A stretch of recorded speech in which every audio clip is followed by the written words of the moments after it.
Have you ever noticed just when you become proficient at gardening, you become a bug magnet? Yes, every insect in the neighbourhood moves into your garden. Well, don't worry, I've got the solutions. Now, this is possibly my most favourite plant of all. This is the Fragrant Snail Creeper. It's called Phaseolus caracalla, and it's just beautiful. It has these amazing little twirled flowers, snail-like flowers, and I first came across it when I was working fresh out of uni for Neville Passmore's dad, Albie. Now, the family business Blossoms Garden Centre specialised in rare and unusual plants, and this is definitely rare and very, very unusual. Now, the great thing about it is it grows just about everywhere in Australia, but it does have a couple of pests. Aphids can be a problem, and ants will move them around, so you'll often see that going on. There's also a bug. It's called the crusader bug, or kids call it the stink bug. And when it gets on, it really damages the new shoots.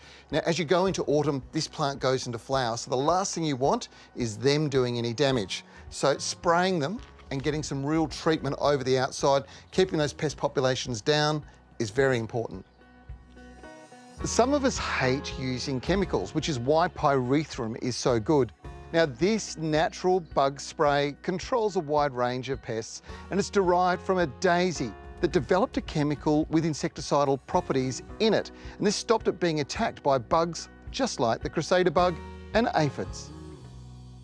Now, there's a real problem with my roses. It's quite noticeable, but the cause of the problem is less obvious. Now, if I don't treat it, it's going to affect things like roses, dahlias, and many of my other flowering plants in the garden. This little microscopic pest has to be treated. With roses, you might be seeing flowers losing colour intensity, and when they're picked, they drop their petals within a day indoors. Or maybe they're just dying on the bush, and the reason isn't obvious. Well, grab a sheet of paper and tap the flower on the paper.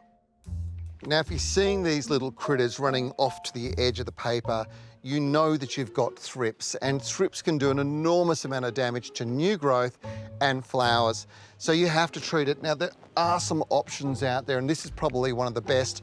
The trick with it is total coverage. So you actually need to go over the existing flowers, but you need to go all the way down over the foliage as well.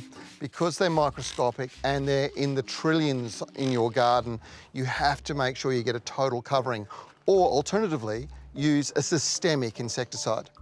Treat fortnightly with this pesticide and it'll break the 10-day breeding cycle. You'll need to be doing it at least 3 times in 1 month to knock populations back far enough to control the damage that's being done and to allow you to enjoy these beautiful flowering plants. Now, that is what a happy rose looks like, and that's how they should be. Now, there are a lot of bugs in gardens this time of the year, and if you want some help identifying them, simply post a picture on our Facebook page. We'll help you identify them and give you some suggestions on how to treat them.